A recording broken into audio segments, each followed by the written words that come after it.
Mata pa lamang ang gising kay Lenny habang madilim ang paligid. 4:00 ng umaga at nasa kala na kaagad siya. Pinapasingawa ng mga dahon ng saging at pinabalot ang mga mainit-init na kutsinta at sapin-sapin sa maliliit na bilao. Sa isang sulok, nakaayos ang kanyang lumang bayong na binabalik-balikan ng kanyang mga suki sa palengke. Si Lenny 27 taong gulang na. Maliit, maitim, at may malalim na linya sa noo, dala ng mga taon ng pagtitiis. Hindi siya nakapagtapos ng pag-aaral, pero puno ng talino sa diskarte sa buhay. Sa murang edad, iniwanan siya ng kanilang ama at sinundan ito ng pagkamatay ng kanilang ina sa isang malubhang sakit. Mula noon, siya na ang tumayong ina't ama ng kapatid niyang si Benjo, na 11 taon ang agwat niya. Benjo, bangon na. May baon ka na sa mesa. Bulong ni Lenny habang tinatakpan ng bimpo ang noo ng natutulog niyang kapatid. Ayaw niya itong maistorbo ng gusto, sapagkat mahalaga ang mahabang tulog para sa mga estudyante. Salamat, ate. Bulong ni Benjo habang nakapikit pa. Tumingin si Lenny sa kanya ng may ngiti at sabay dampi ng halik sa noo nito. Sa puso niya, ang lahat ng pagod ay nagiging magaan kapag naiisip niyang makakapagtapos si Benjo ng kolehiyo. Yun ang kanyang pangarap, hindi para sa sarili, kung hindi para sa kanyang kapatid. Habang binabagtas ni Lenny ang langsangan bitbit ang kanyang bilao, bati siya ng bati sa mga tao. Sa kabila ng pawis, hindi nawawala ang kanyang ngiti. Lenny, pabili nga ako ng kutsinta. 1 balot. Sigaw ni Aling Minda.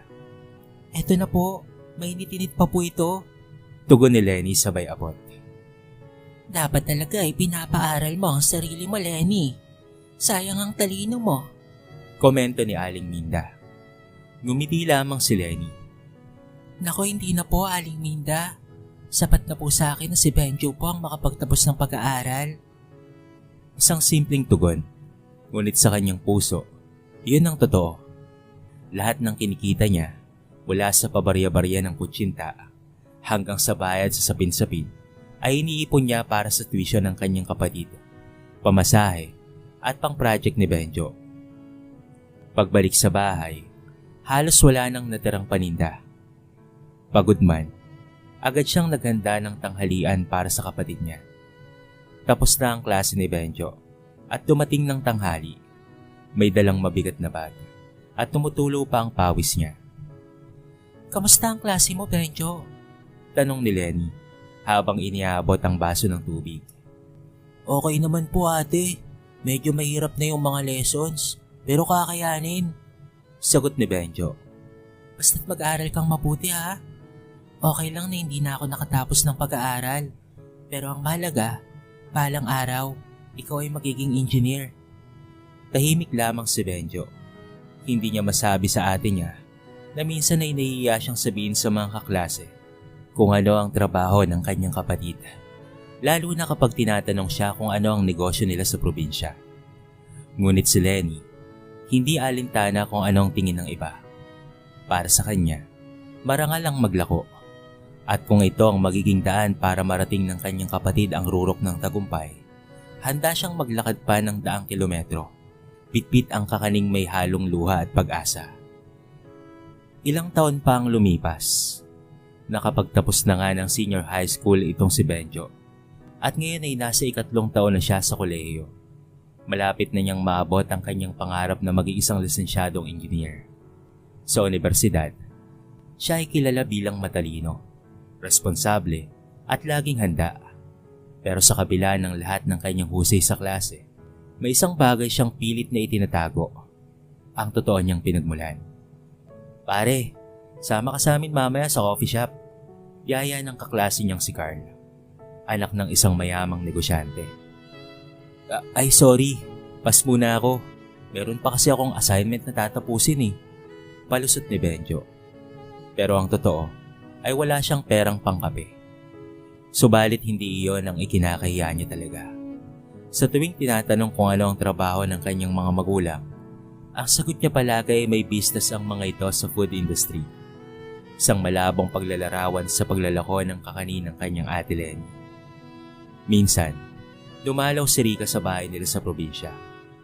Siya ang nobya ni Benjo. Maganda, maputi, at sosyal, at higit sa lahat ay mayaman. Nagtataka ito kung bakit hindi siya pinapapasok ni Benjo sa loob ng bahay. Dito na lang ba tayo sa waiting shed? Hindi mo man lang ba ako papapasukin? Tanong ni Rica habang kinukuyakoy ang buhok. Medyo magulo kasi sa loob eh. Hindi nakapag-ayos si ate. Sagot ni Benjo, sabay tawa. Pilit na itinatago ang kaba. Sa loob ng bahay, si Lenny ay nagluluto pa ng sapin-sapin. Nakasuot ng lumang duster at may putik ang paa. Narinig niya ang tinig ni Benjo pero hindi na siya lumabas pa. Parang alam na niyang ayaw siyang ipakilala ng kapatid sa nobya nito. Kinagabihan, habang kumakain ng sardinas si Lenny at Benjo, tahimik lamang ang dalawa. Hindi makatingin si Benjo ng diretso. Ano nga palang sabi ng girlfriend mo? Mabait ba siya? Tanong ni Lenny at pilit na ngumiti. Oo, mabait siya. Medyo maarte lang. Sanay kasi sa maginhawang buhay. Tugon naman ni Benjo. Hindi sumagot si Lenny. Sa halip, kumuha siya ng mas maraming kanin at itinuloy ang pagkain. Sa puso niya, unti-unti niyang nararamdaman ang paglayo ni Benjo. Hindi sa distansya, kung hindi sa pagtingin nito sa kanya. Kinabukasan, tulad ng nakasanayan, maagang naglako ng kakanin si Lenny. Sa palengke, palaging may bumabati sa kanya. Aba Lenny, baka naman hindi ka na namin makita kapag naging engineer na si Benjo ha? Biro ni Mang Doro. Bakit naman po? Tanong ni Lenny habang nakangiti. Kasi naman, baka iwan mo na kami at magnegosyo ka na lamang sa lungsod. Sagot ng matanda. Ngumiti muna si Lenny at pagkatapos ay nagsalita.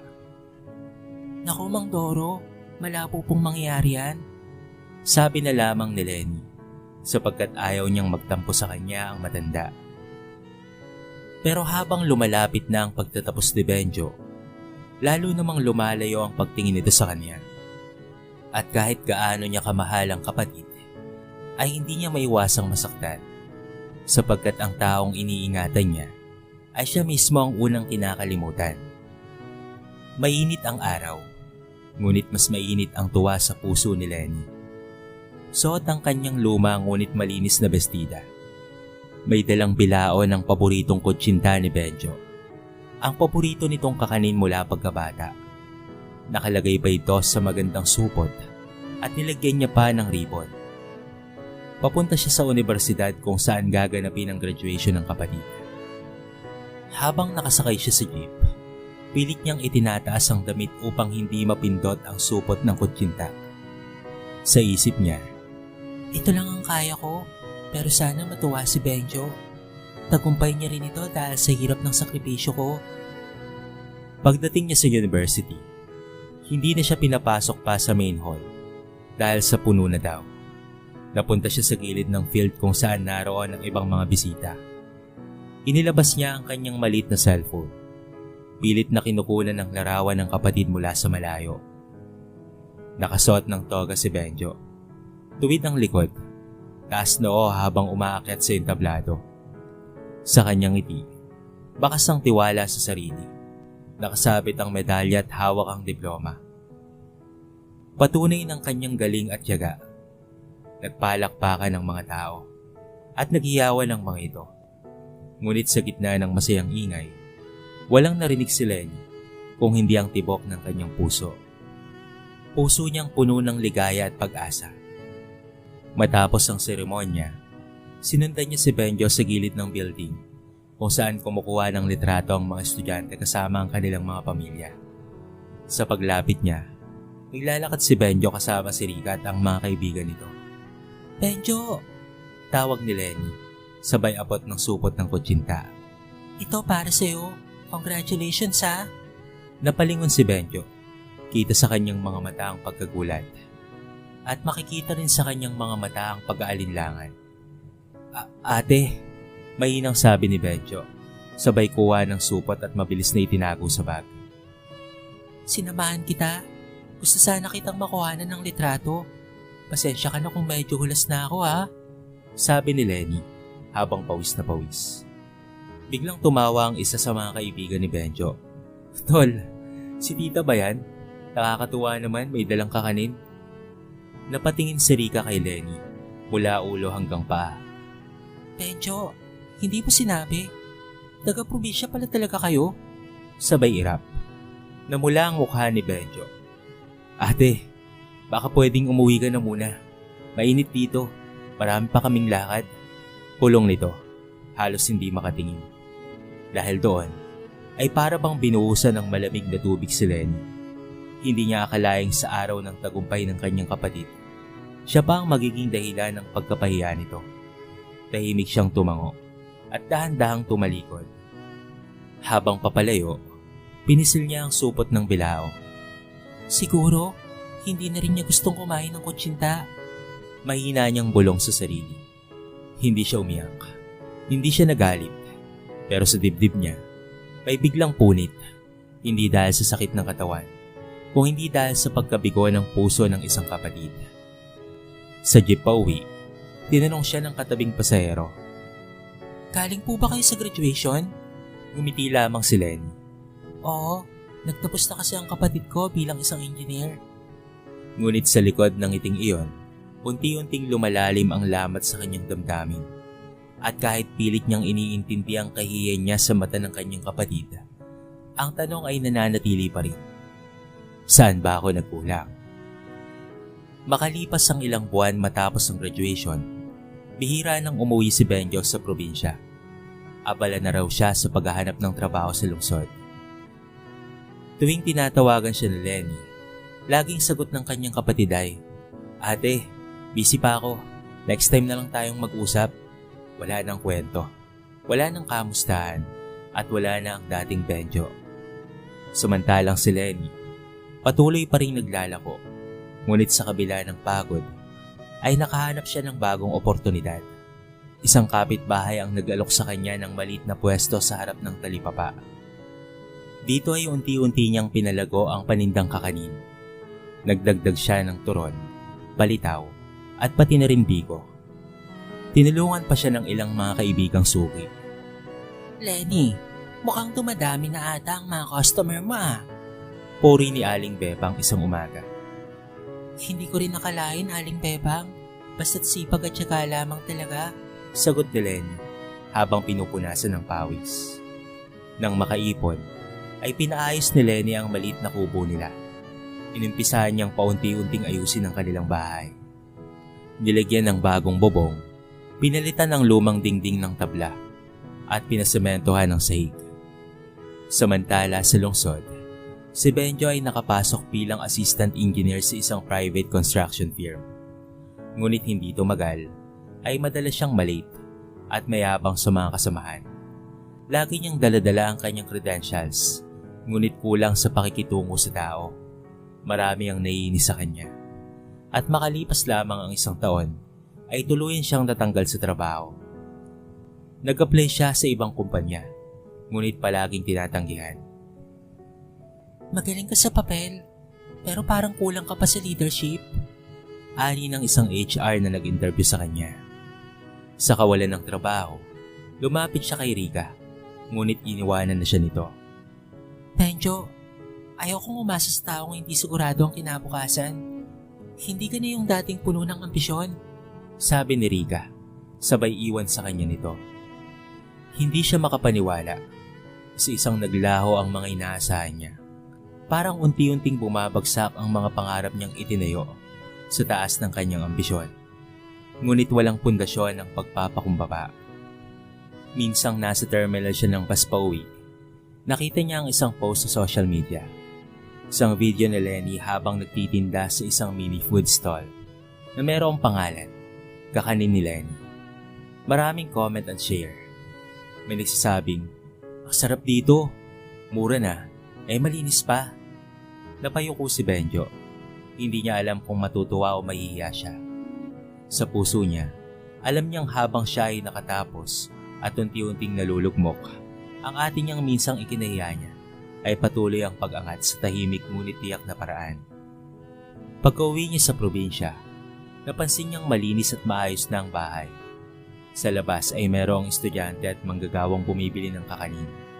At sa gitna ng lahat, naroon si Lenny, nakangiti at abala sa pagsiservisyo. Benjo, Tawag nito nang makita siya. Napayuko si Benjo, hindi kaagad nakasagot. Hindi niya masabi kung ano ang nararamdaman niya. Tuwa pa na makita ang kapatid o hiya sa sarili dahil sa naging asal niya. Sa panahong kailangan niya ng makakapitan, ito pa rin ang kapatid niyang dati niyang ikinahiya. Ngayon ay siya nang naging inspirasyon ng marami. Tahimik ang gabing iyon. Sa munting balkonahe ng kanilang bahay, magkadabing nakaupo sina Benjo at Lenny. Malayo ang tingin ni Benjo, habang si Lenny ay abala sa pagsasalansan ng natirang kakanin sa bayong. Ate, mahina ang tono ni Benjo. Bakit? Sagot na Lenny. Hindi siya tumingin. Abala pa rin siya sa kanyang ginagawa. Pasensya na kung hindi kita agad pinuntahan. Napahinto si Lenny. Dahan-dahan niyang ibinaba ang hawak at tumingin sa kapatid. Hindi siya nagsalita. Alam ko nasaktan kita noon. Dugtong ni Benjo. Nakita ko sa social media yung stall mo. Ang dami mong customer. Ang dami mong narating ate. Ngumiti si Lenny. Ngunit baka sa mga mata ang pag-iingat. Hindi ako umaasang hihingi ka ng tawad, Benjo. Ang hiling ko lang noon, sana maalala mo kung sino ang tumayo para sa'yo. Napayuko si Benjo. Sa unang pagkakataon, naramdaman niya ang bigat ng bawat salitang binitawan ni Lenny. Hindi ito sigaw. Hindi ito sermon. Sa itong payak na pahayag mula sa pusong minsang nilimot at sinaktan. Nakakahiya ate, bulong ni Benjo. Nakatapos ako, pero ikaw ang umasenso. Ako ang may diploma, pero ikaw ang may direksyon. Napabuntong hininga si Lenny. Hindi diploma ang sukatan ng tagumpay, Benjo. Kung hindi kung papaano mo pinapahalagahan ang mga taong nagtaguyod sa'yo.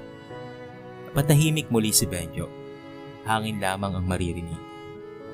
Ikaw pa rin si Benjo, na itinaya ko ang lahat para sa kinabukasan. Kapatid kita, Benjo, at mahal kita. Tanggap ko kahit ano pa ang kasalanang nagawa mo noon. Tinignan ni Benjo ang kanyang ate. Ibang-iba ito. Dati payak at masunurin.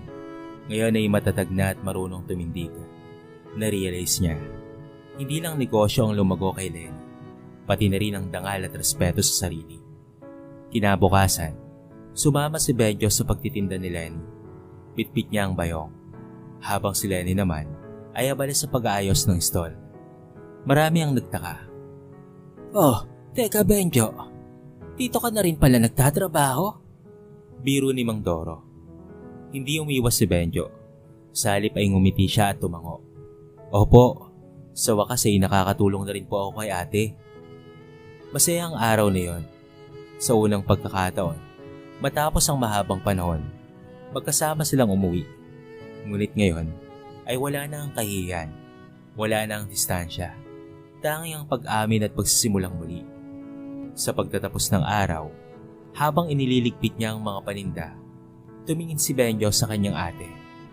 Ate, salamat po ah. Salamat saan? Tanong ni Lenny habang pinupunasan ng bilao. Salamat sa lahat at sa lahat ng hindi pagsuko. Samantala, mabilis na kumalat sa baryo ang balita. Ang dating top-notcher na si Benjo, ngayon ay tumutulong na lamang sa atin niyang nagtitinda ng kakanin. Sa mata ng iba, ito'y ikinagulat. Pero sa mata ng ilan, ikinatawa nila ito. Abay sayang naman yung pinag-aralan ng batang yan. Engineer na nga, pero kakanin pa rin ang inatupag. Sabi ng isang kapitbahay na may pagkaingkit sa tinatamasang tagumpay ni Lenny. Akala ko pa naman yaman na yan. Aba, ngayon ay kasama lang sa pagtitinda. Sabat pa ng isa. Narinig ito ni Benjo. Ramdam niya ang mapanuring mata sa paligid. Sa unay nag-iinit ang kanyang batok. Napapansin kung tama bang bumalik siya. Ngunit tuwing makikita niyang masayang umingiti si Lenny, Habang sinasabi sa mga suki ang bagong luto niyang sapin-sapin, unti-unting nabubura ang kaba sa kanyang dibdib. Benjo, Tawag ni Lenny habang inaayos ang paninda. pakisuklian si Aling Remy. Kulang ng 50. Ay oo ate, sagot niya, sabay abot ng sukli. Sa likod ng stall, may isang lalaking nakamotor ang huminto. Desente ang bihis, halatang tagalungsod. Magandang umaga po. Maaari po bang mag-franchise ng produkto nyo? Tanong ng lalaki. Nagkatinginan si Benjo at Lenny. Ha? Franchise? Tanong ni Lenny. Opo, napanood ko po kasi kayo sa Facebook. May potential po ang negosyo nyo. Nagpaplano po kami ng small food hubs. At isa po kayo sa napili naming lapitan. Paliwanag ng lalaki. Nagulat si Lenny. Noon lang niya naisipang may interes pala ang iba sa kanyang simpleng negosyo. Pero hindi siya kaagad nagdesisyon. Pwede po ba naming pag-usapan muna ito? Hindi po kasi kami sanay sa ganitong usapan. Sabi niya. Sige po, bibigyan ko po kayo ng proposal. Babalik po ako bukas. Sagot ng lalaki. Sabay abot ng calling card. Pagkalis ng lalaki, ay napanganga si Benjo. Ate, may nag-franchise na sa'yo. Ngumiti si Lenny.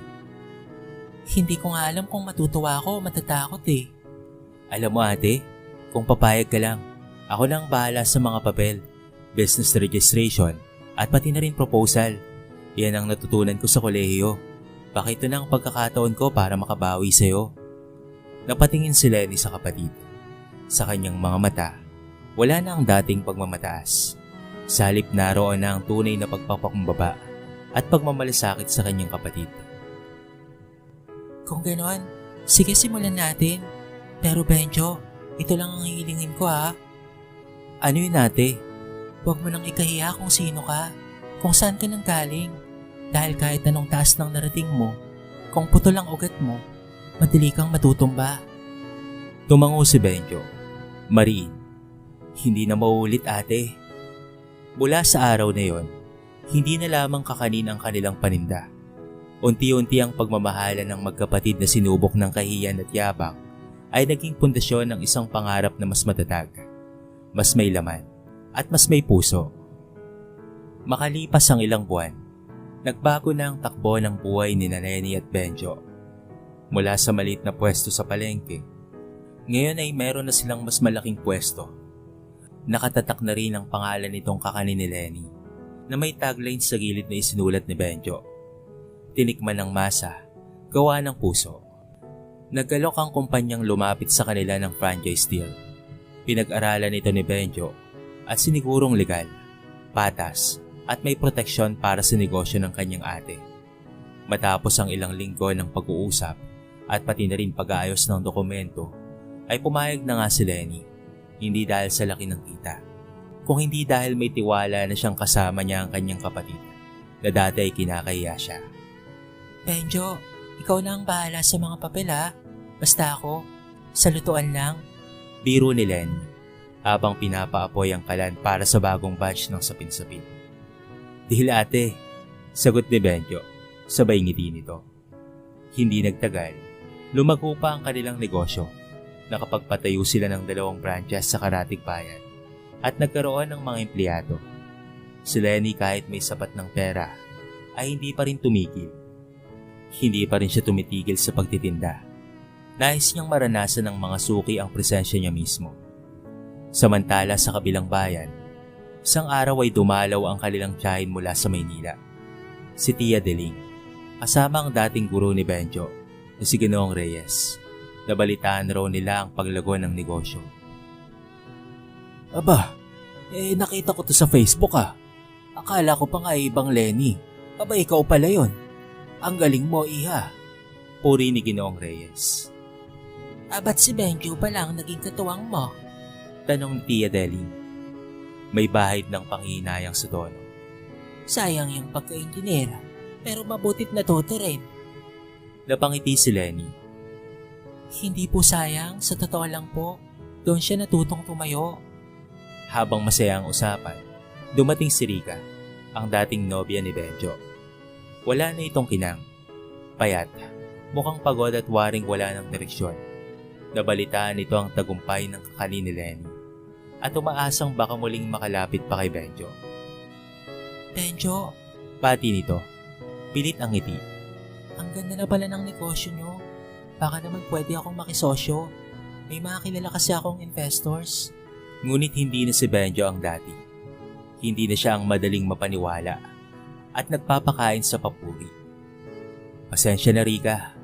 Hindi namin kailangan ng investors na iniwanan kami nung wala pa kaming halaga. Napahiya si Rika sa harap ng mga tao. Sa unang pagkakataon, hindi siya prinotektahan ni Benjo. Lumakad siyang palabas ng lugar at hindi na muling bumalik pa. Sa gabing iyon, habang pinapanood nila ang unang ulat ng kanilang negosyo sa lokal na TV, hindi mapigilan ni Benjo ang mapalwa. Ate, salamat talaga. Kung hindi mo ako itinama, baka tuluyan na akong naging bulag sa sarili kong kayabangan. Hindi ako nagtama sa'yo. Pinabayaan lang kitang madapa para matuto kang bumangon. Sagot na Lenny, sabay abot ng peraso ng kutsinta. Nagtawanan silang dalawa. Sa pagitan ng tamis ng kakanin at pait ng nakaraan, natutunan nilang ang tagumpay ay hindi sinusukat sa taas ng narating, kung hindi sa lalim ng ugat ng puso.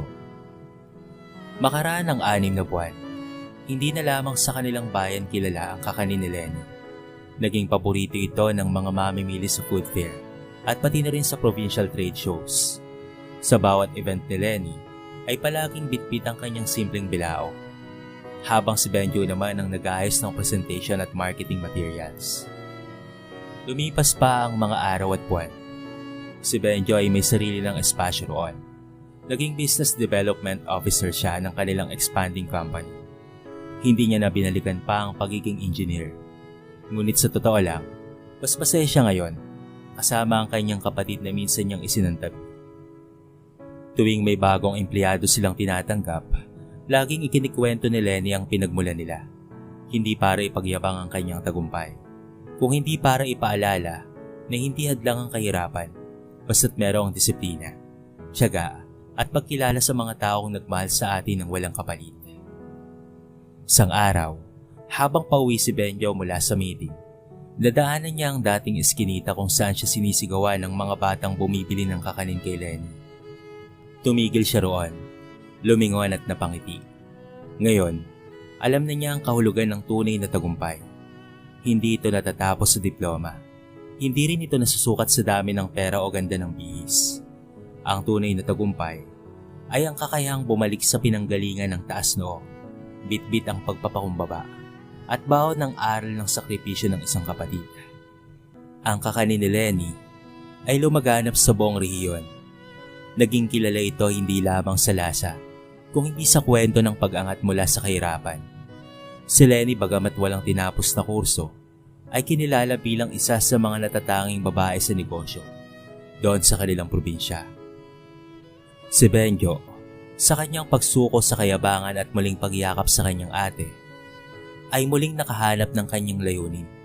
Hindi siya bumalik sa dating trabaho. Sa halip, naging tagapagsalita siya sa mga seminar para sa kabataang nais magsimula ng negosyo mula sa wala.